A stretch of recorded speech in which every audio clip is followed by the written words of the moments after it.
കേരളത്തിലെ ഈ കുഴിമന്തി അല്ലെങ്കിൽ മറ്റേ മന്തി മറിച്ചേ മന്തി മറ്റേ ഷവായി ഷവർമ ഇതെല്ലാം പറഞ്ഞ് എത്രയോ കടകൾ ഇന്ന് നിരന്നുണ്ട്.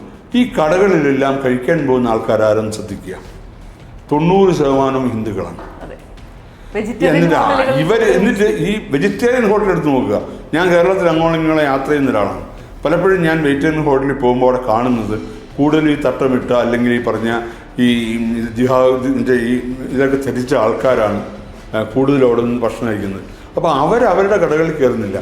നമ്മൾ ഹിന്ദുക്കളെന്ന് വിചാരിച്ചാൽ മതി, ഞാൻ ഇവരുടെ കടകളിൽ കയറില്ല, ഞാൻ ഇത്തരം എൻ്റെ ഈശ്വരന്മാരെ നിന്ദിക്കുന്ന ഇത്തരം സ്ഥാപനങ്ങളിൽ ഞാൻ സാധനം വാങ്ങില്ല, ഞാൻ ഇവരുടെ കടകളിൽ കയറില്ല എന്ന് തീരുമാനിച്ചാൽ ഈ കടകളെല്ലാം പൊട്ടിപ്പോകാനുള്ളതേ ഉള്ളൂ.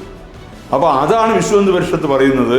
സ്വാഭിമാന ഹിന്ദുക്കളായ ആൾക്കാർ കേരളത്തിൽ ജീവിക്കുന്നവർ അവർ ഹിന്ദുക്കളുടെ സ്ഥാപനത്തിൽ മാത്രം സാധനം വാങ്ങുകയും ഹിന്ദുക്കളുടെ ഹോട്ടലുകളിൽ മാത്രം ഭക്ഷണം കഴിക്കാൻ ശ്രമിക്കുകയും ചെയ്യണം.